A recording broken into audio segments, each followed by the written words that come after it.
welcome everyone to another one of our Novec talks. Thank you so much for joining.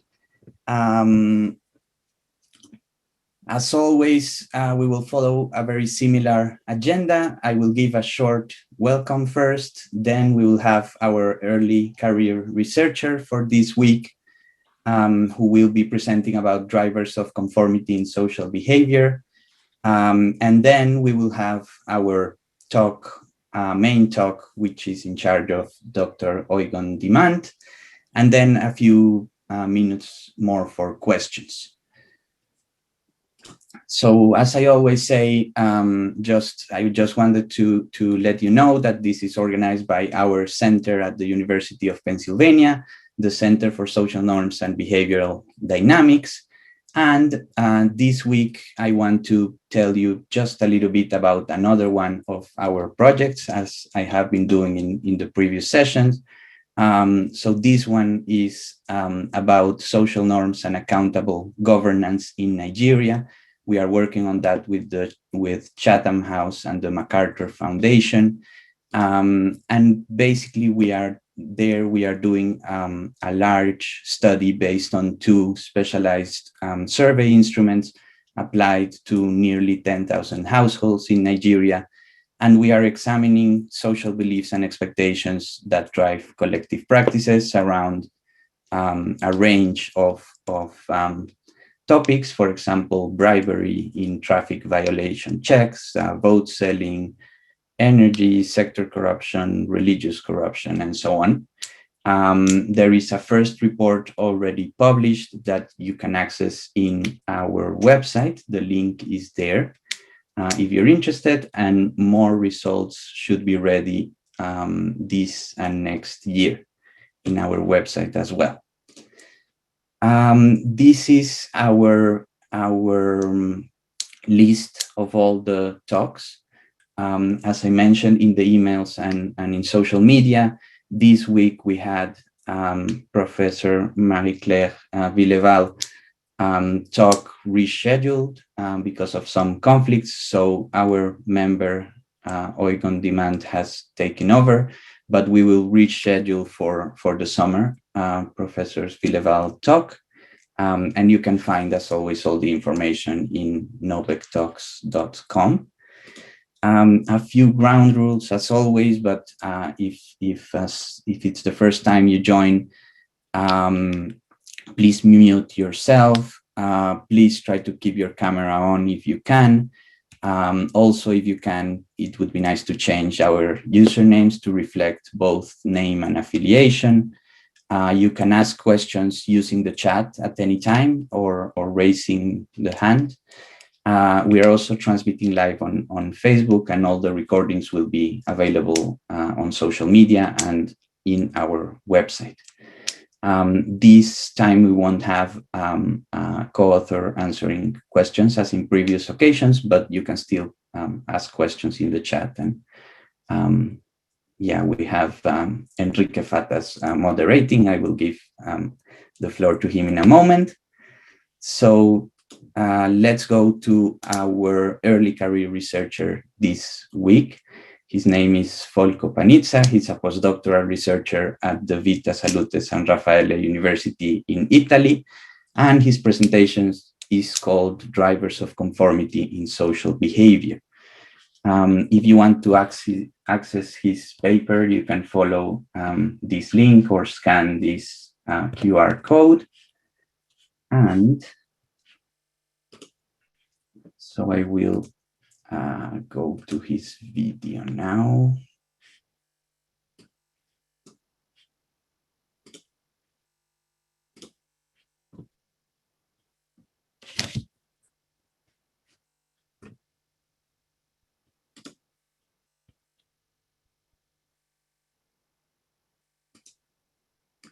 Sorry, I think there's no sound.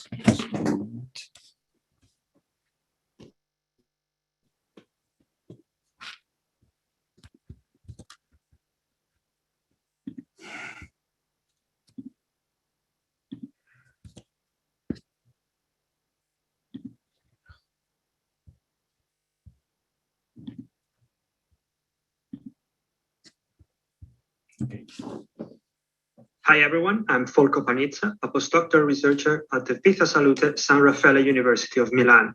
And today I'm going to present my doctoral work on social conformity and norms. Everyone has in mind some story of a generous act that was able to inspire other good sharing the screen. Vice versa, provides no. Sorry, yes? Yeah, we are not seeing the slides. Ah, sorry about that. You are not sharing the screen.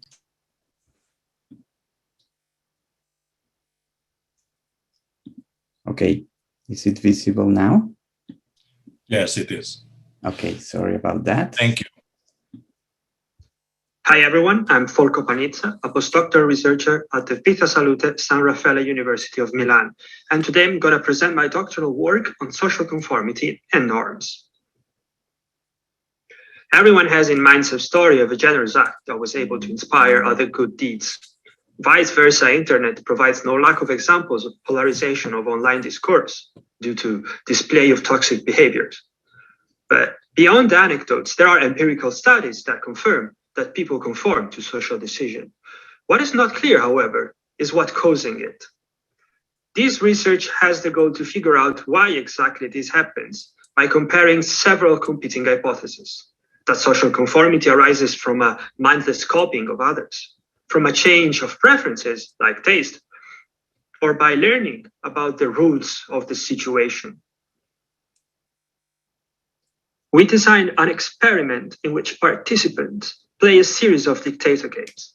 Here on the x-axis are resources to the participant, and on the y-axis, the resources to another person. Participants choose between a default option that favors them or an alternative that can either be prosocial, increase the gains of another at the cost of oneself, or antisocial, spending money to decrease the other person's earnings. But here's an example. When offered a prosocial alternative, a participant prefers it over the default, and therefore we mark it with a cross. Then the same participant observes an antisocial alternative, and this time refuses it. We track participants' choices, offering a broad range of alternatives, and then estimate an angle alpha used as a proxy for their social preferences. After we've estimated preferences in the task, participants learn about the attitude of another decision maker. This agent displays preferences that are similar to the participants, but is very consistent and more extreme. What we expect then is participants to change their preferences to conform to this agent. Participants play the task once and we elicit their social preferences, then observe an agent, after which we elicit their preferences again and measure conformity. But who is this agent? Since this is a between subject design to test different explanations of conformity, the agent can be no one at all, a computer, a previous participant, or a group of previous participants. But let's look at the results. Here on the x-axis is the degree of conformity. The more we move to the left, the more the conformity. And here are the weights of the regression for each experimental treatment. We observe conformity in human treatments, that is when observing a single person or a group of people. Participants also change preferences in the computer treatment. This effect, however, is explained entirely by a pre-registered measure of social desirability, suggesting that change is not driven by computer choices, but rather by the presence of the experimenter.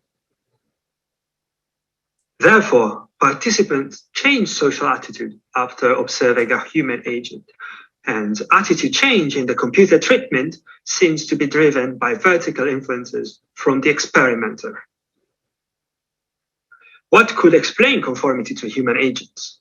Among the various hypotheses that we test, norm learning seems the more plausible. According to this hypothesis, if there is a social norm in a given context, we learn by observing others how one ought to behave and then conform.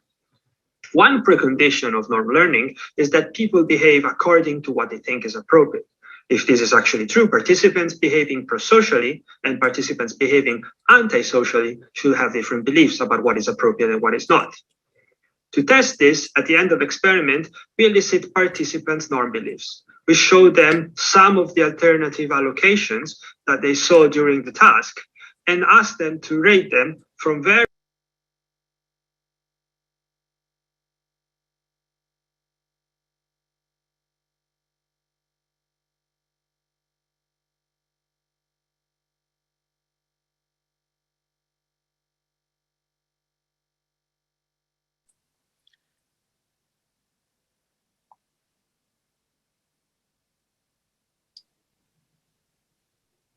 Paulius. are roughly the Yes. same, regardless of whether participants observed a human or a computer, who arguably conveys no information about social norms. This suggests that participants observing humans did not change their beliefs about the norms per se, but rather learn how much others conform to the norm, thus increasing its saliency and the importance to conform. To summarize, participants change their social attitude upon observing social agents, and conformity can be explained by social explanations such as social desirability and non-compliance. And with that, I would like to thank you for listening, and my doctoral advisors and former lab mates. All right. So thank you very much for to Folko Panizza. I think I saw Hi everyone, him. I'm Folko Panizza, a postdoctoral researcher. Hi everyone.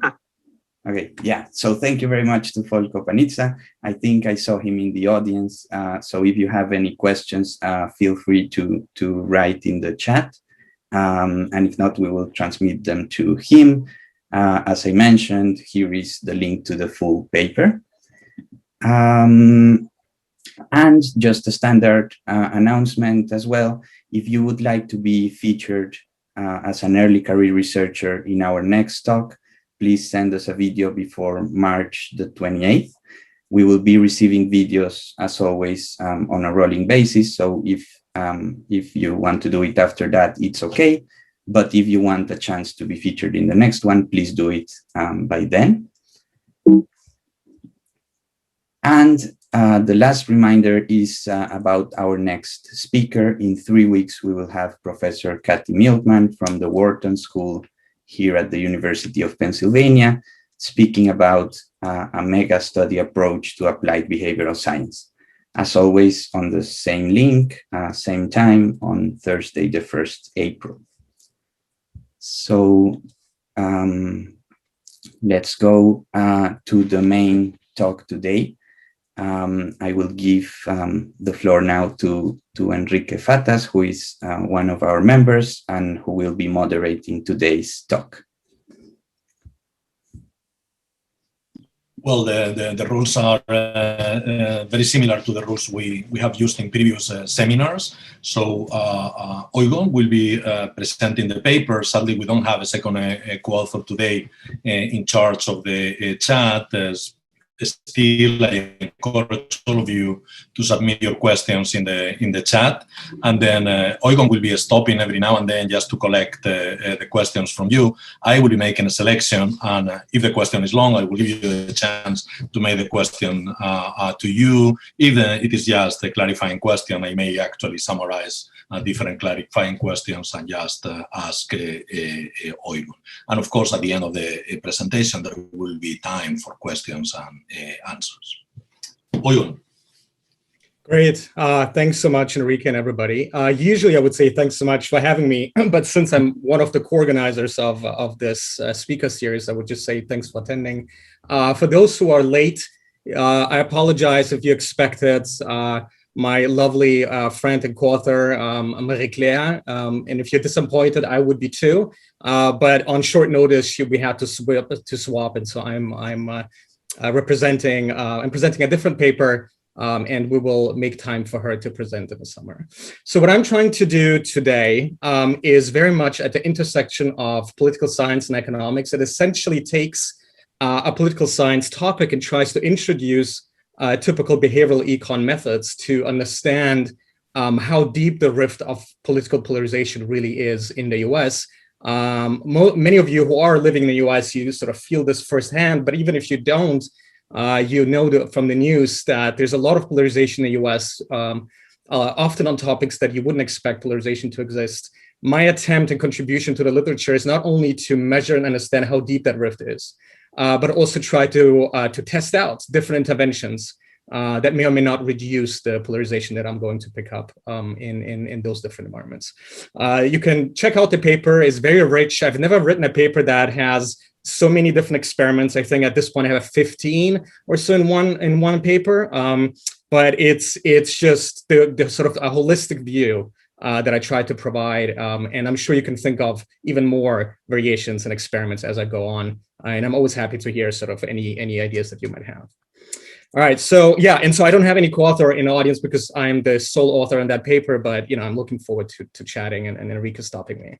So let me start from a point where I think we can all agree that political polarization is an important topic to study, and one of the reasons why it's important to study, some of the reasons that show why it's important to study is existing research showing there's a high relationship, strong relationship between polarization and all kinds of negative externalities, including racial inequality and factional conflict and partisan animosity. And it does affect democratic values and the way in which people interact.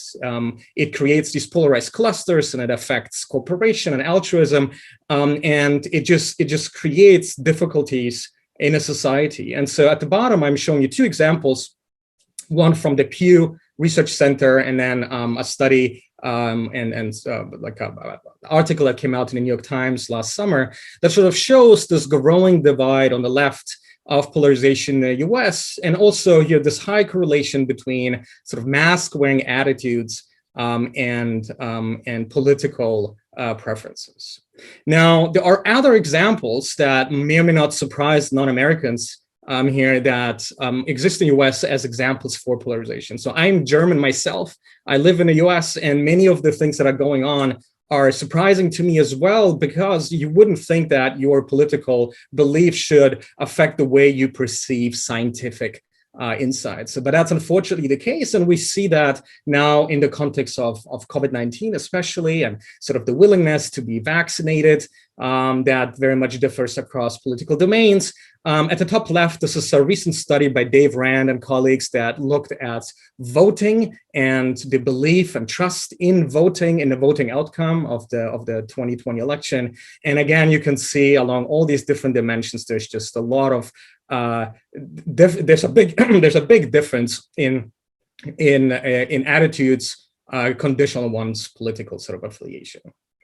Now, this is sort of the status quo, and so what I'm trying to do in this paper, I've tried to sort of walk you through different elements of this paper. What I try to do first and foremost is to examine different layers of polarization that exist. And so I'm using in particular behavioral belief and norm-based, I'm studying behavioral belief and norm-based mechanisms with which sort of this political intergroup conflict and sort of polarization appears. And in the last step, I will test whether nudging can be a fruitful way to reduce the polarization across different contexts. I will do that across various domains. I'm going to study strategic domains and non-strategic domains that will allow me to capture a host of different behaviors. I will be able to study the impact of polarization on cooperativeness and altruism and pro and antisocial behaviors and social norms. And I will do that mostly by looking at both political and minimal identities simultaneously. I will tell you in a second what these look like, and I will also provide you with a justification why I need the minimal identities. I'm not actually interested at all in the results of minimal identities, but this is an important sort of counterfactual for some of the facts, for some of the insights that I want to sort of provide. Now, there are a host of questions that I'm tackling. The first is sort of a behavioral perspective. I try to understand how does polarization affect the behavior? Does it come in the form of in-group-love or outgroup-hate or both? The sort of standard literature research approach to in-group, out-group bias is sort of that it's, two sides of the same coin. There has been research recently also showing that that does not have, necessarily have to be the case. My paper will speak to that in a way that you will see that sometimes we only have in-group-love and sometimes we only have out-group-hate. And so I think it's important to not think of in-group, out-group as sort of if one exists, then the other doesn't, and so on, right? So I will speak to that. And then again, in terms of the last behavioral component will be, can nudges, and here I will use defaults and descriptive norm interventions reduce the observed polarization, right? That's sort of the policy tested implication of this paper. Then there's a second domain, if you want. There's a perceptional domain in which to which the study will be able to speak. The question will be, are these behavioral differences consistent with the variations that I will pick up in terms of interpersonal closeness, of how do people feel about each other? Political science has a very interesting and noteworthy literature that speaks to exactly this in the context of affective polarization. I will be able to speak to that, but on top of that, I'm also really interested in the behavioral domain, which is not often captured by those studies. They're more about intentions and perceptions as opposed to actual sort of high stakes behaviors. And in addition, of course, given the theme of the center, given the theme of my research, I will also have something to say about social norms. There has not been a single talk yet where I was actually able to get to the social norms results, because there's so many, and I will show you so many results already. But I will give you sort of an intuition as to how my social norms result play out. And if you look at the paper, you will see that most of the results are relegated to the appendix for the reason that they're very consistent with what I'm picking up in terms of behavior. All right, so there are different settings, as I mentioned, and I'm going to explain the different settings in a second one by one, but I want you to have a feel for how much you will see today. I will have 4 behavioral settings that I'm testing, and I have 2 robustness checks that I will briefly mention at the very end. The first behavioral setting is a setting that I have come to really enjoy using in my research because it is a richer environment than your standard Dictator Game, and it's sort of a variant of the John List and Nick Bartley's take or give Dictator Game. And the idea of that game is that on top of being able to give or not give, a dictator has also the ability to take. And with that ability to take from the recipient, from the second party, in a way, you can study not only the absence of pro-social behavior, but you can study the existence of antisocial behavior. And I've used this game and variants of this game over and over again in different papers that involve some of you here who are sort of tuning in today. I think it's a very neat, rich environment that allows you to study more than your standard Dictator Game. I will get to the design details sort of in a second. The second setting, I've seen Simon in the audience, and Simon is sort of the godfather of this line of research, not, of course, because of his 2001 paper with Fischbacher and Ernst Fehr, but also of his recent Nature Human Behavior paper with other colleagues. It's a variant of a public goods game that allows you to disentangle the different elements of what's going on in a strategic environment like a public goods game, right? So I'm sure most of you are familiar with the standard setup of a public goods game. And if we track behavior over time, we're not quite sure, or even just in a one-shot domain, we're not quite sure what's actually going on. Are people just unwilling to cooperate, or do they have certain beliefs and they don't want to be screwed over, so they preemptively try to behave in a certain way? Are they conditional cooperators and so on? And so it's not clear what's really going on often in these games. I'm using this ABC of cooperation approach because it does allow me to disentangle the different mechanisms in a strategic environment and understand, through what mechanism does polarization actually come about.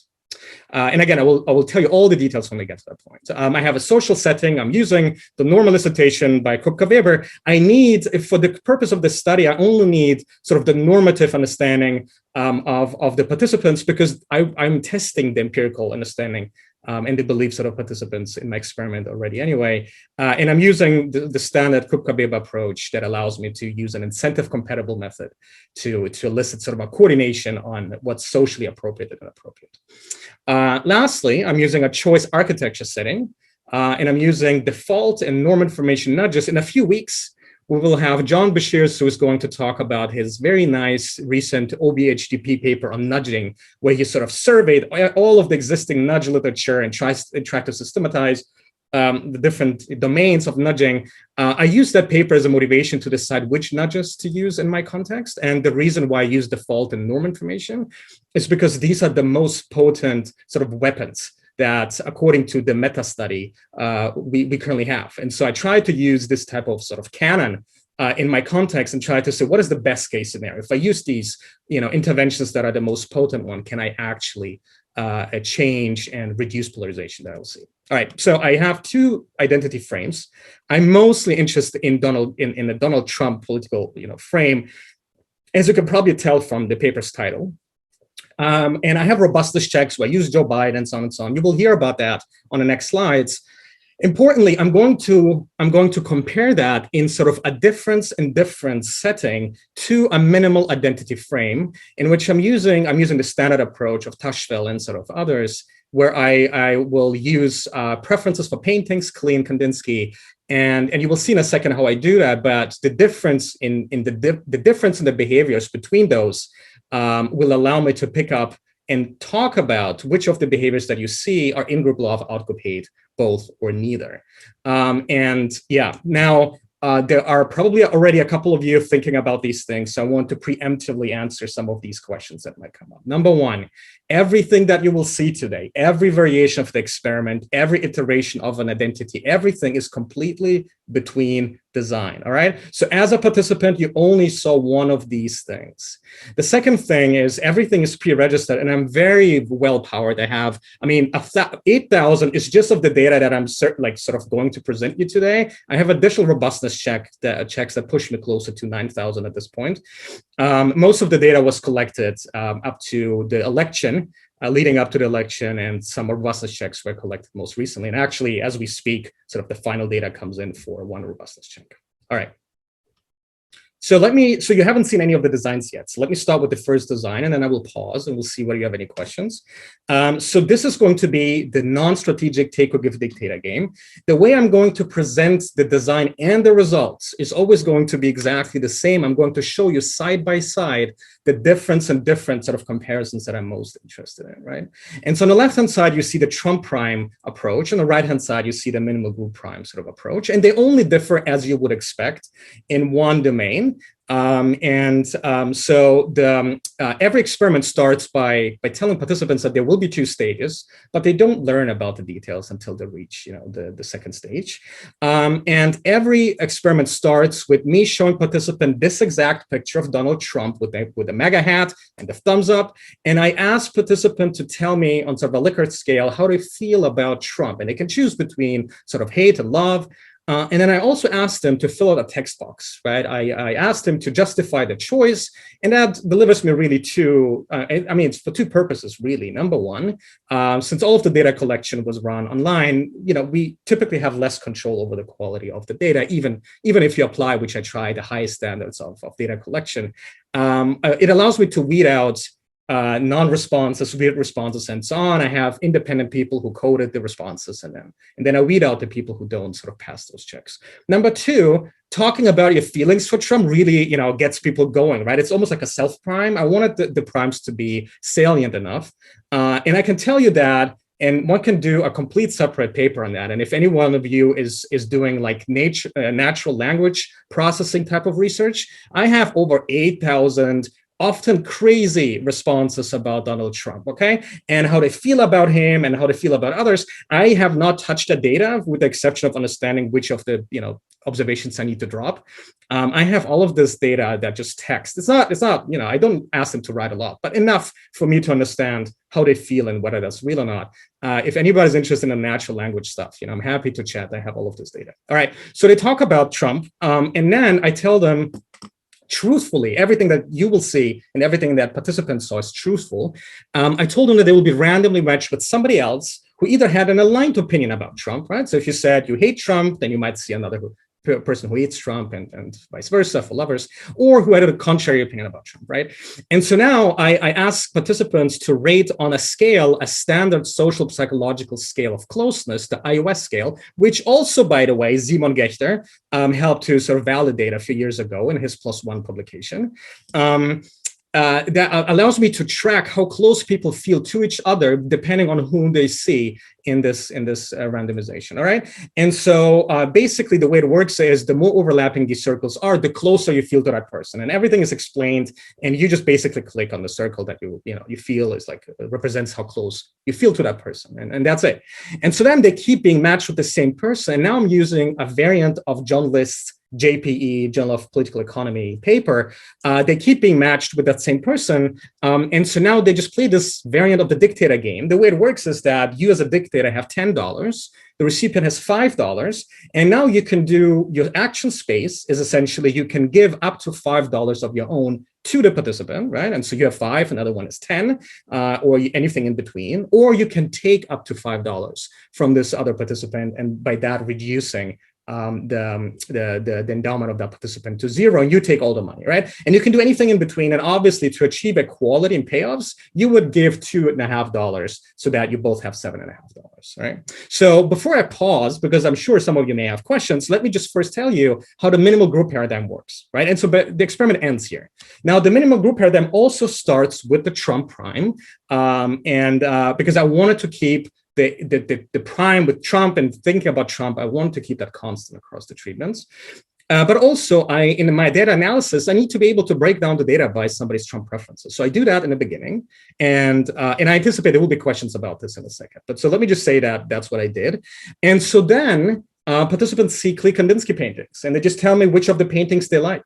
And from here on forward, in this experiment, in these treatments, participants never think or are being told anything about Trump of their matched participant. All right. From now on, everything is about paintings, and everything is about the preference of paintings. They're being matched according to the painting preference, and they play the dictator game according to somebody's painting preference. So they never know anything about the other person's Trump preference and so on. And so that is how these two experiments sort of work. So let me pause here before I show you the results and see if there's any. So, Eugen, there is a very interesting question from Anwisha asking about the use of the word hate in the instructions. Did you use it, and how do you think this affected maybe more empathetic participants finding it difficult to express extreme hate? Great question. So first of all, I used the exact framing that you see, but I can also tell you participant had no problems of expressing the hate and many often like love about Trump. I mean, obviously the reason I did that is I really wanted to create division between participants. I could have used something minor, dislike, preference, you have a preference for, against. I think you can vary the extent of the prime that I did. I decided to go to the extreme because being at that point in the US, you have seen that people not only hate or love Trump, they also hate the other people or love them, depending on political affiliation. So I purposely used this prime, and we can have a conversation about whether, if you reduce the priming, whether, what this would do, but, in any way, it should not affect the treatment difference. It should not be correlated with the treatment difference, but it could affect effect sizes to a certain degree, right? So I think that's true. But I will have some counterfactuals for you where people express their hate and love for Biden or hate and love for sports. And so I will have variations that will speak to that where, the hate and love is less or more pronounced or like less or more sort of divisive. So I will talk about this towards the end. No more questions right now. Great. Okay. So, all right. So let me show you the results. And then maybe what I thought a question would be in the audience might come up once you sort of see the results. Again, I'm presenting the results in the same way. At the top, you will see the Trump results. At the bottom, you see the minimal group results. And it's color-coded according to who the participants saw. So if it's red, they were matched with somebody who has a contrary opinion about Trump or painting. And if it's green, they were aligned in their opinions about Trump paintings, right? On the top left, it's the iOS scale, the perception, the feeling of closeness scale. And on the right-hand side, it's the behavioral measure of the take or give dictator game, right? Which of course can go into the negatives if they decide to take from the participants, all right? So the first result is that it's an indication that my manipulation worked very well. Participants feel very differently in terms of closeness, depending on whether they were matched with somebody who has the same or different opinion about Trump. And it's about twice as much for somebody who has the same opinion about Trump. And we can also see the divisiveness in behavior. We see that if they're matched with sort of the in-group, if you want, they give about 15% of the endowment. In order to reach equality again, they would have have to give 50%. So they feel close to them, but they're not quite willing to walk the talk, right? They still say, you know, I feel close, but I don't actually want to give away all that money. So fairness concerns or equality concerns are not as strong in this context, although you feel super close to them. In outgroup, they take away about 20% of the money from the participant. And of course, all of these things are highly significant, but on top of that, and this is just a side result, it's in line with my own prior research, is that negative behavior is often sort of stronger than positive behavior. And also the title of the paper suggests hate trumps love. The absolute effect of the negative behavior is larger than the absolute effect of the positive behavior. All right, so, but so what's more important actually is the comparison to the minimal group prime.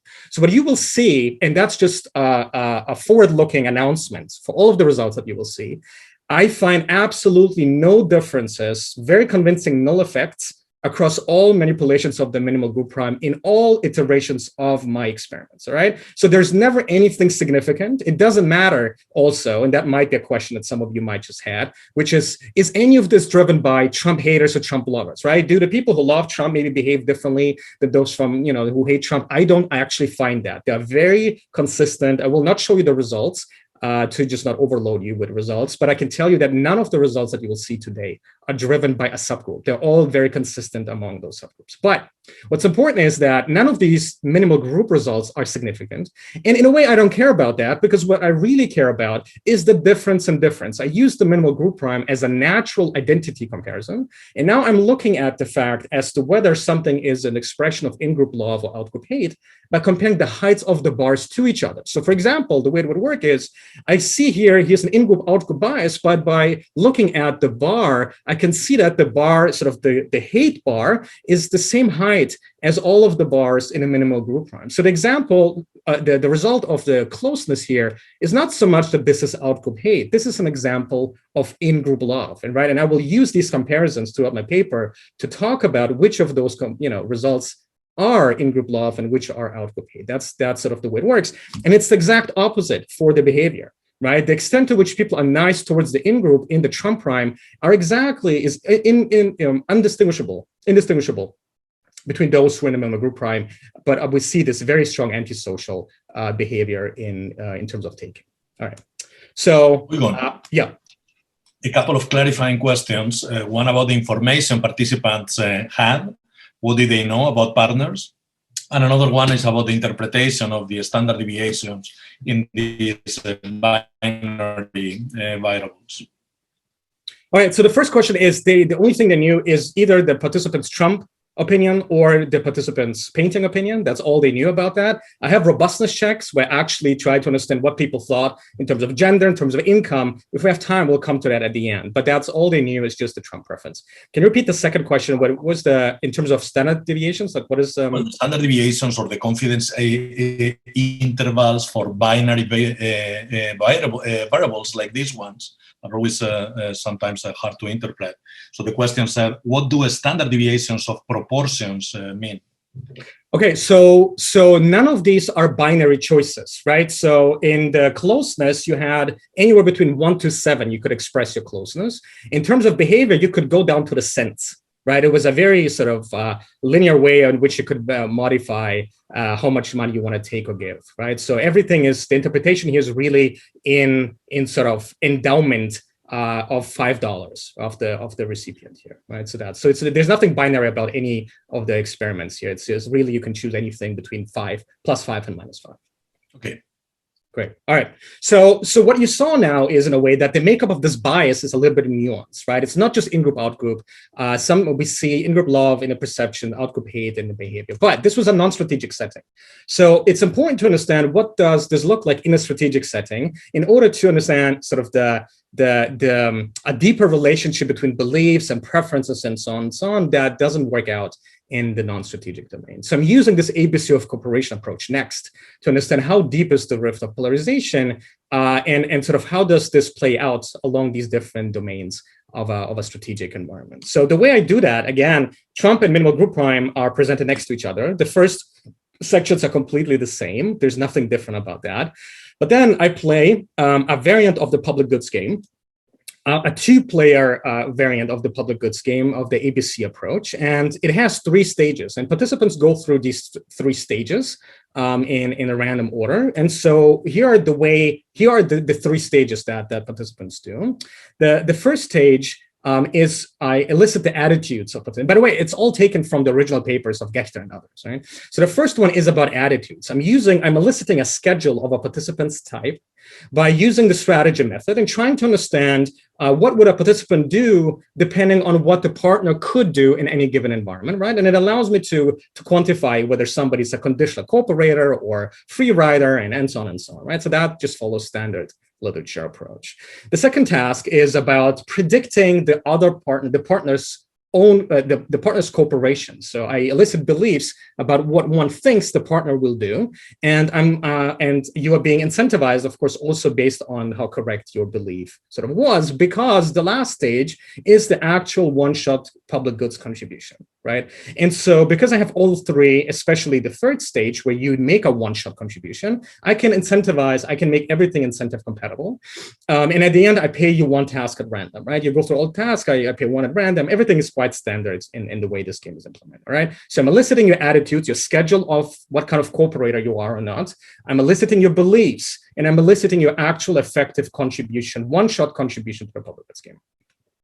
And again, I do exactly the same thing for the minimal group prime, just with the difference that you don't know the partner's Trump opinion and the partner doesn't know yours. And you know that your partner doesn't know yours, right? It's all common knowledge. You only know the partner's painting preference and vice versa. All right. So let me pause here if there are any questions. Enrique, about the design? There was one interesting question about whether or not participants could express indifference towards Trump. Yeah, great question. Of course, they were able to do that, and I pre-registered I'm going to drop these people, right? Because I'm interested only if you have an opinion, so that I can create a counterfactual to you, right? And so I haven't even looked at the data. I pre-registered, I dropped them. I have plenty of them, which is weird because who is indifferent about Trump? Like, it's impossible to imagine in the US as anybody is indifferent about Trump. I have enough people who are, maybe about 10% of the data. And that's why I'm powering up my study enough to be able to just drop that data and look only at the hate and love. Yeah, great question. And the other comment, there's a discussion in the chat about the lack of any result in the minimal group identity, whether maybe you have a comment on this. Yeah, we have a comment on this. Yes, okay, so I do have a comment on this. So I don't know who asked this question, but I'm sure the person has an intuition as to whether maybe the Trump prime has sort of an overbearing effect. And if you start with Trump, you never really think about your painting preferences, right? And so then the painting preference is sort of overshadowed because of the Trump preference, right? Maybe that could be an effect. So maybe the order effects. I get this comment a lot. And so let me just say that I will have other treatments, first of all, in which I use different primes that are non-political, but sort of a little bit stronger in terms of how divisive they are. And I will see that even if you start with Trump, I will still see a lot of effects if that prime comes second. So it's not just a pure you come second effect. But actually, I have now, to finally be able to respond to that question properly, I've actually just collected data on exactly this, where participants start with the painting one, and then they go through the game, and then I elicit the Trump preference at the very end, right? So there's no way of being overshadowed by your Trump thing. And so I see a lot of so that's a question like many people. So I will do something crazy, which is because I've just looked at the data, I'm going in real time, going to show you the graph for the data that I just actually finished collecting. And so if that doesn't go completely horrible, I should be able to show you that there's absolutely nothing going on, all right? This is for the experiment in which the Trump question was asked at the end after they played the game, okay? And it's absolutely null. And you can see that the results for that are, you don't know, but this is for the Dictator Game. And you will see that, sorry, let me just go back. You will see that the results are very comparable to these ones, okay? So yes, I've thought about this question. It's a good question. I have now finally the results, and I don't need to tell you, oh, believe me, because I have like other primes that I've used, all right? Okay, great. Good. So, okay, so let me just speed up. I want you to see cool stuff, also the intervention. So there are a couple important questions that I'm tackling here. Why do I even do that, right? So I can disentangle now what the reason for the polarization is. Like, is it the belief channel? Is it the fact that people don't cooperate with each other because they expect other people to, of the opposite faction to defect, right? And so for that reason, I preemptively decide to not cooperate. Maybe it's a preference channel.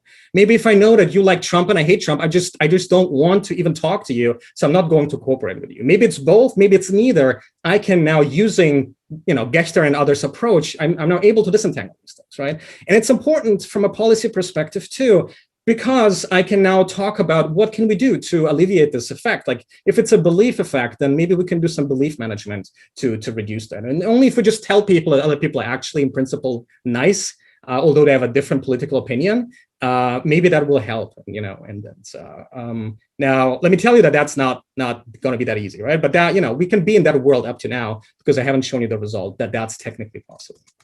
So let me show you the results. The results are in the same way, organized in the same way, but of course the DV is different. Now, rather than Dictator Game, I have two DVs already on this slide. Here is the actual behavior in the public goods game, the one-shot behavior. And here's one's beliefs about the other participants' behavior in the public goods game, and broken down in the same way. The first thing is, you will see in the Trump prime a lot of the same difference that you saw before, a strong difference in terms of perceptions, of closeness, also a strong difference in the beliefs, also a strong, or at least a significant difference in actual behavior. So people do make a distinction, an in-group, out-group distinction. At this point, you don't know whether this is in-group-love, out-group-hate, but they do make an in-group, out-group distinction in terms of behavior and beliefs. The thing that I want to tell you at this point is also that the beliefs are wrong. The beliefs are miscalibrated, because you can see that the height of the bar, of the red bar, is also significantly below the red bar of their own contribution. So people actually play nicer in sort of the outgroup condition than people believe they would. Okay, so we already see potential for belief management because there's a miscalibration in beliefs. Right? We really think the outgroup will screw us over, but in reality, they do a little bit compared to the in-group, but they're playing nicer than what we think. All right, I told you that nothing in the minimal group prime across any experiment is significant, and so great. So now we can talk about difference and difference. Well, first of all, that just means that any difference that you see here is the actual final difference, right? So the diff and diff is going to be significant everywhere. But two, I can talk about in-group, out-group-love, outgroup-hate. Again, I compare the height of the bars.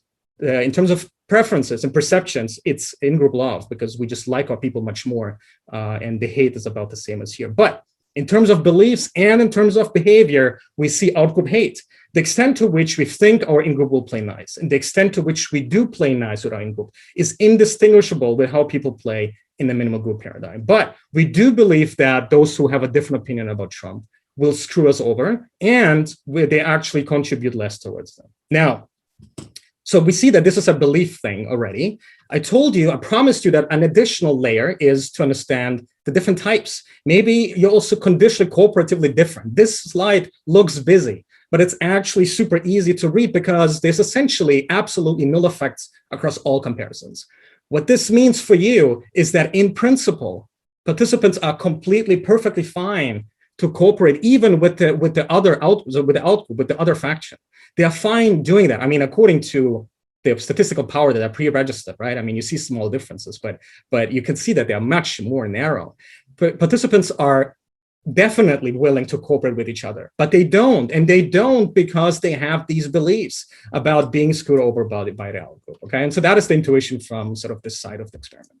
All right, so just to be mindful of the time, because there's cool stuff that I'm sure that you want to know about. Maybe just let's hold off on the questions which you might have on these results. But I want to show you what I try to do to reduce this polarization gap. And in a Q&A, we can talk about the public goods game and whatnot, right? So now, okay, so your takeaway should be participants are okay cooperating with the opposing faction, regardless of one's partisanship.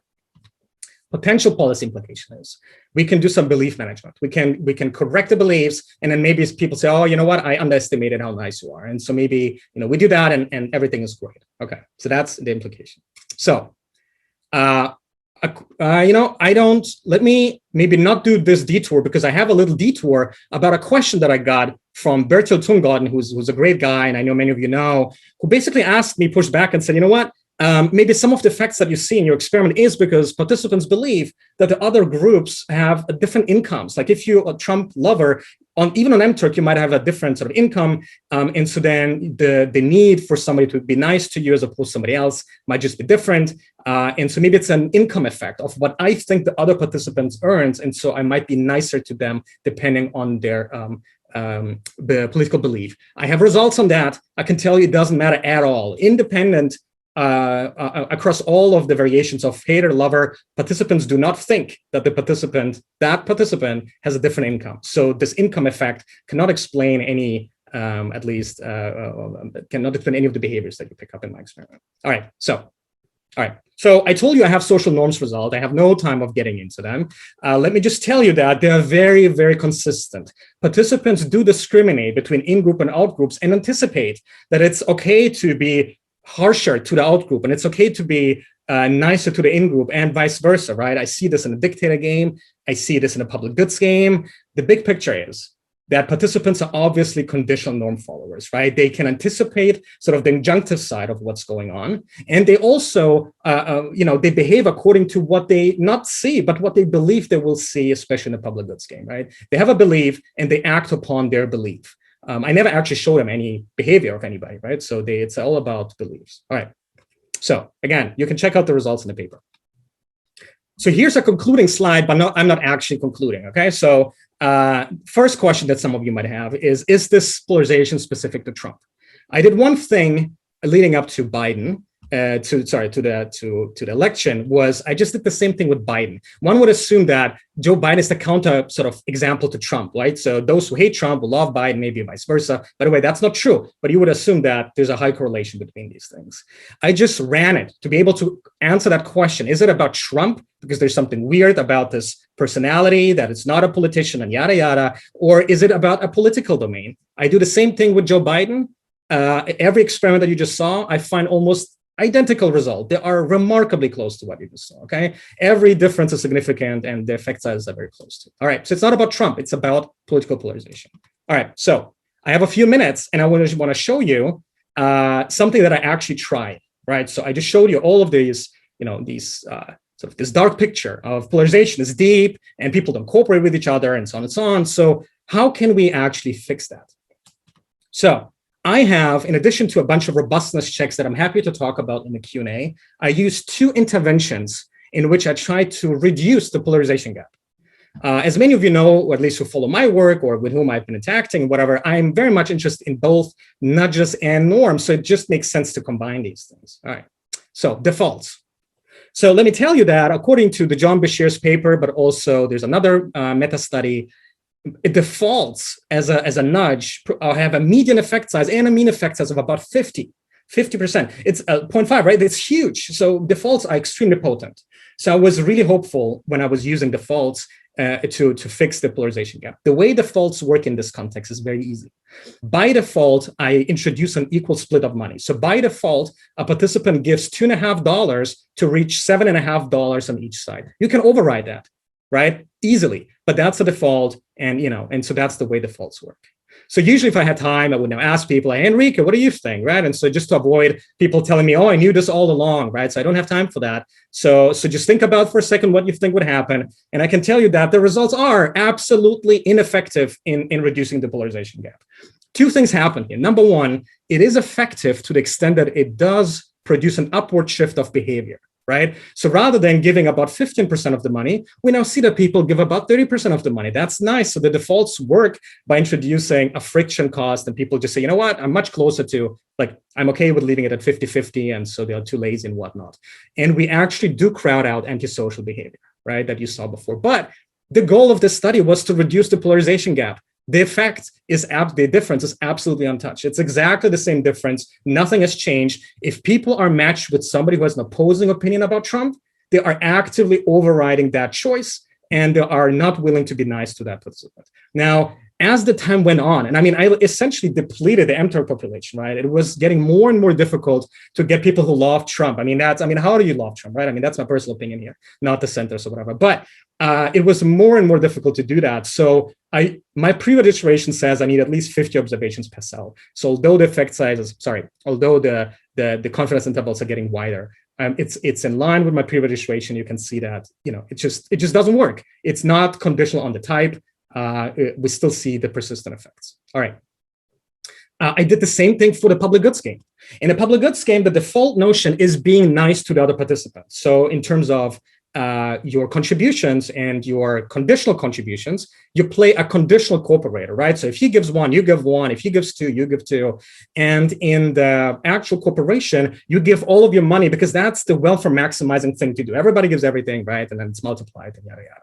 So this is the default option, the default nudge in this context. It does not work at all, okay? It still keeps the same default. It does produce an upward shift, but it does not reduce the polarization gap, okay? People are still overriding their behavior, their beliefs, and their behaviors when they're matched with an outgroup as opposed to an in-group. That's just what they do. And they're just, the default doesn't work in that sense. All right, lastly, and I know I'm like running out of time, but because we have Christina here and others who come here for the norm stuff, let me tell you that I've also done that. Now, I cannot lie to participants. So I cannot tell them, hey, even if you're matched with an outgroup, they always gave you everything, all the money, whatever, right? So I need to remain vague. Vagueness introduces an ability to distort your beliefs, to create motivated reasoning. And yes, that's going to be part of this environment, but I have to use something. So I use a vague statement in which I say if previous participants were benevolent in this context, even if they were matched with a participant who had an opposing opinion about Trump. I cannot give you the data as a participant because, of course, with the in-group, they play differently with an out-group. But I use the term benevolent and nice and whatever to introduce the idea that they played nicely even with an out-group. And this does not work at all, okay? So again, the effect sizes are about the same. The differences are about the same. Telling people that other people played nice does not work in the outgroup condition. They say, yeah, fine, but how nice did they really play? And Christina and I have a bunch of research that talks about how people use and abuse these uncertainties and vaguenesses, right? And I mean, that's definitely something that could be going on here. I do the same thing in the public goods game. I tell people, previous participants, they were very cooperative in this game, even if they were matched with somebody who had an opposing opinion about Trump. I tell them that thing. And again, it doesn't work at all. Participants do not pay attention or put weight on that information if it comes from an outgroup, right? They definitely override that. It's not important enough to them, and they just say whatever, right? I mean, yes, they played nice, but it's still an outgroup to me. Let me just conclude here, and by saying that, I have other primes that we can talk about. I use sports primes and whatever, and I think this one might be of particular interest to some of you because this is supposed to be a counterfactual to the Trump prime that is not political, but in the US, highly polarizing still, right? People are just polarized about sports. And so I wanted to use that in order to check some of the things. I'm not going to show you the results now. I wanted to conclude here. Appreciate your questions and your attention.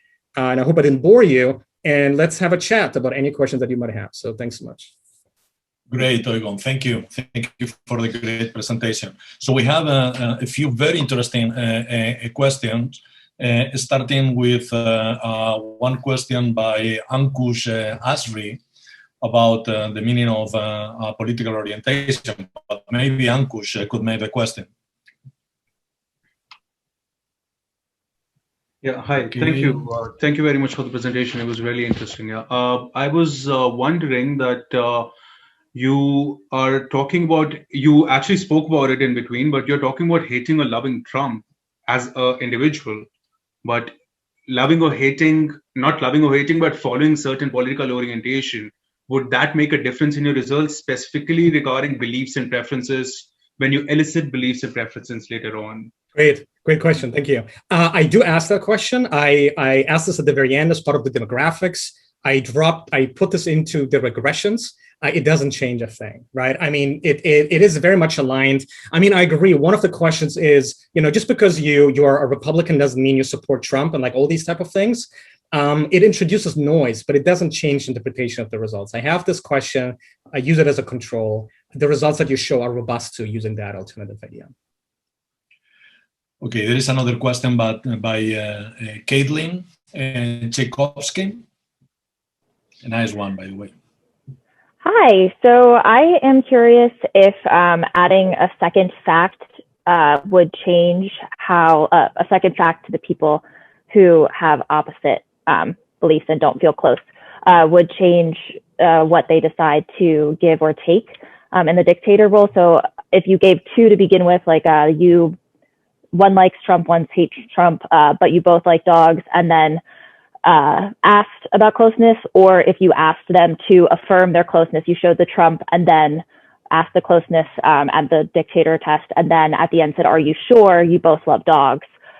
How that you think would? Great question. Okay, so I don't have that iteration of this experiment. I can tell you that. So the idea is sort of maybe we can pile on and sort of reduce already the identity divide by giving more similarities, even if they like disagree on that. So in my 2019 paper that I actually cited, I used dating website questions to get at identity, right? I asked people how, do you want kids? Do you like dogs? And then I used these questions to introduce identity. And I found like a lot of, like people feel strongly about these things. Let me tell you that I don't know the answer to your question, right? But I would believe that if I show you the divide and at the same time I tell you, but wait a minute, yes, you have different political things, but you all like sushi and you love dogs and you have, kids and you live in the same area, I am sure that I could reduce the polarization of that thing if you feel the other person is more humane, like, more of a human being. I think that's true. I didn't test that because it wouldn't produce any other hypotheses or intuitions that I would have, right? It would basically just say, I use one divider and then I pull you back in the other direction, right? And so I think you're right, but I don't have research on that, but that would be my intuition. Thank you. One question from Gianluca Grimalda about the connection between beliefs and preferences. Yeah, I was wondering whether eliciting beliefs is really the best possible way to disentangle preferences on cooperating with an outgroup and the beliefs that the outgroup will or not reciprocate my cooperation, because some people, and unfortunately referees of my papers, made the point that, basically we cannot really infer almost anything from elicited beliefs, because the elicited beliefs will drive with them, I don't know, thinking about what to do, ex post or ex ante rationalization of my own behavior. So I thought maybe a cleaner way would have been to do what Toshio Yamagishi did in his research. So to have a manipulation, basically a treatment in which the opponent, the counterpart, is either informed or not informed of your political stance on Trump. Yeah. So that in that way you can I think. Great, Gianluca. Thanks. I appreciate that. First of all, I hope then I don't get the same referees, right? So let's hope for that. But I can tell you that I didn't show you this, but I do have treatments where participants are being matched with somebody for whom they don't know the political affiliation. I do have these treatments. It's just, it creates so many comparisons. So they're an appendix, right? And if you're super bored, you can check them out. I'm happy to chat about this anytime. I can tell you that often they fall in between the things that you just saw, but sometimes they're aligned with the outgroup and sometimes they're aligned with the ingroup, depending on the domain in which I'm testing this. I do actually have that. But the reason I chose this approach is I wanted to stay close to sort of Simon's research and what has been published, because I do believe, I think your referees might have a point, rationalization always plays a role, whatnot. But I do incentivize this in the best possible way, right? I tell you, listen, I'm just picking one of them. I'm not giving you incentives for all three of them. I'm going to pick one of them. So I'm increasing the salience of you not wanting to misrepresent your beliefs. And two, I'm going to pay you according to how close you are. So do I really think that people think, you know what, I feel like I'm going to rationalize some stuff.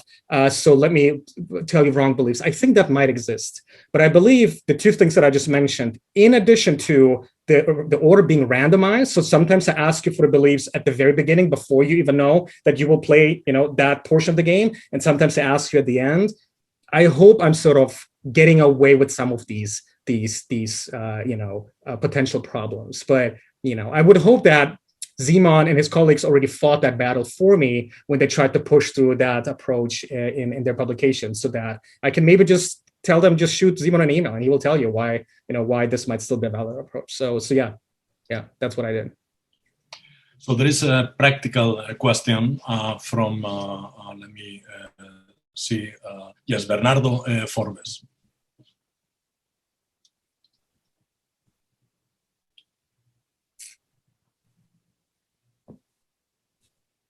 Bernardo?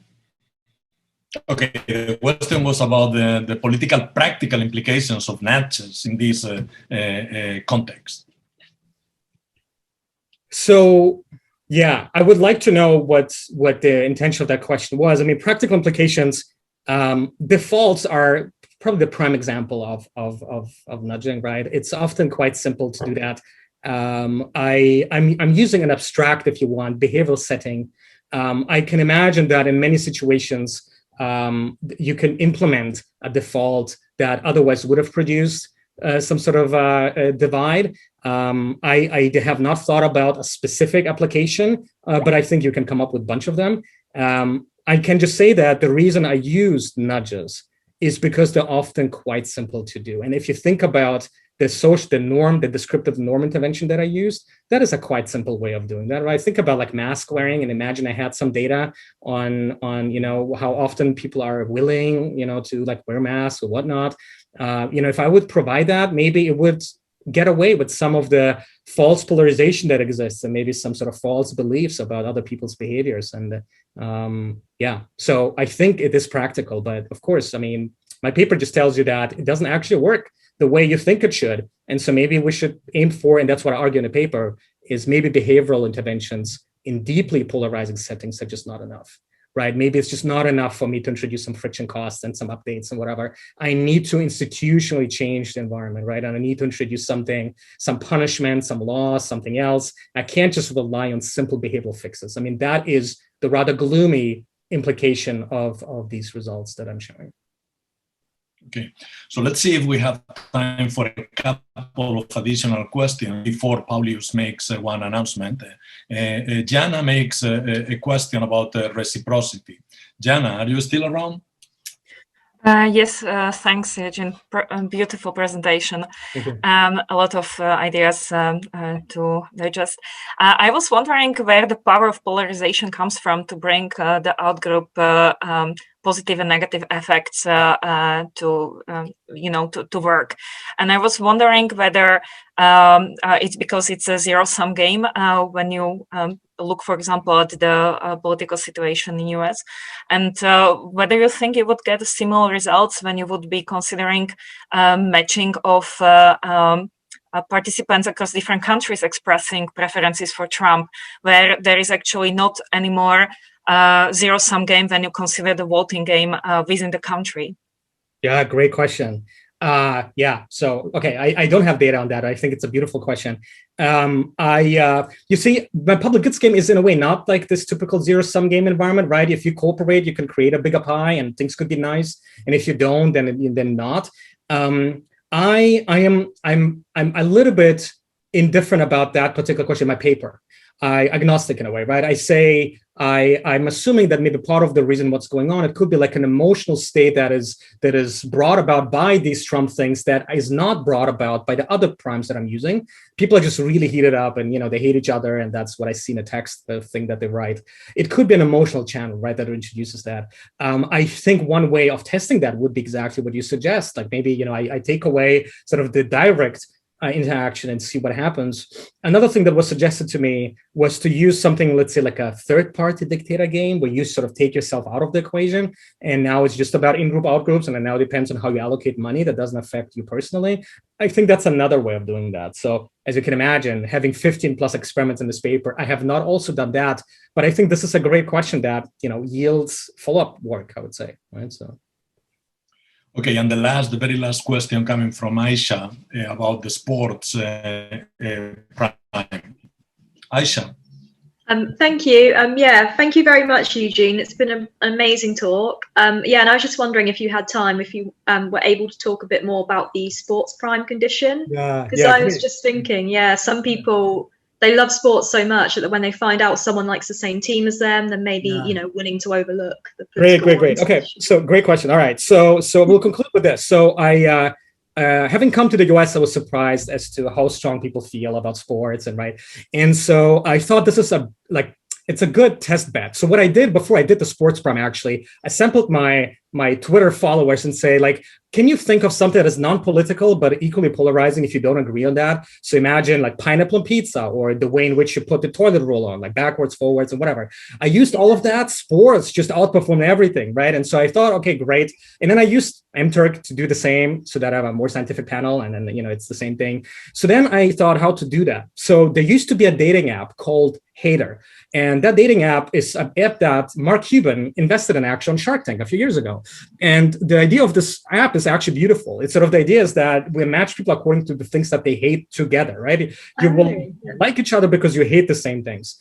And so I used the data from that app. The app is not around anymore. I used the data from that app, and I saw that there's a bunch of sports-related questions right in the middle, right? There's sort of very contentious topics, like people cannot agree whether UFC is good or bad, and so on and so on. Okay, so I thought that's great. So I used that as a motivation for my sports prime. I could have used a religious prime or something else. That's why I used that. So what I do, okay, before I show you the results, but you saw that. Before, the way I do that is I ask people whether they like or hate US sports. And then I use the same thing just in place of the minimal group prime, right? I just tell them you matched somebody who hates sports, who loves sports, whatever. In the non-strategic domain, I see the same polarizing thing. You see, it's non-political, but it's polarizing. And although the Trump prime was right before that, it does not override the effect of the sports prime. That tells you that the minimal group prime may be just weak. People might just not care enough about the minimal group, right? So this exists in the non-strategic domain. Interestingly, in the non-strategic domain, interesting, in the strategic domain, this effect vanishes. So actually, people, you know, in a non-strategic, people don't play nice with each other, but in strategic, they don't actually believe that the beliefs are different or their own contribution is different. So they only distinguish in terms of closeness and not in terms of behavior. In the paper, I don't unpack that anymore. I'm just saying, listen, I test this prime. It seems to carry over to the non-strategic domain. It doesn't seem to carry over to the strategic domain. I leave that to the follow-up research to explore, right? So, but I cannot tell you why they don't react like this, but do react like that. But I think it's a very nice indication that sports matters and sports identity matters in the US, but it matters in which domain you test this, non-strategic or strategic, right? Great. Awesome. So Thanks. I believe we have to leave the questions and answers here. Thank you, Eugen, again for this great session, and thank you for all the comments and questions I got in the chat. Sorry if I could not. Before we conclude, let me just give a shout out to Folco, who gave a great 5-minute talk in the beginning. So we want to showcase young researchers, so please send us your videos, and Folco did a great job, and everybody before him too. So yeah, thanks so much, everybody. Yeah. Please do. And now Paulius has an announcement to make. Yes, I just wanted to say that thank you so much for connecting once more. So 2 reminders. One I already said, in 3 weeks we will have Professor Kathy Milkman talk at the same time in the same link. And in around 1.5 months, on the 30th April, we will have the Goldstone lecture at Penn by Bob Cialdini. Please check our social media and your email, and we will send you the information of how to register and where to go. And yeah, and thank you, and see you in 3 weeks then. Goodbye. Thank you, bye. Thank you so much. It's been a great talk. Thanks for organizing. Thank you. Good evening, everyone. Bye. Bye.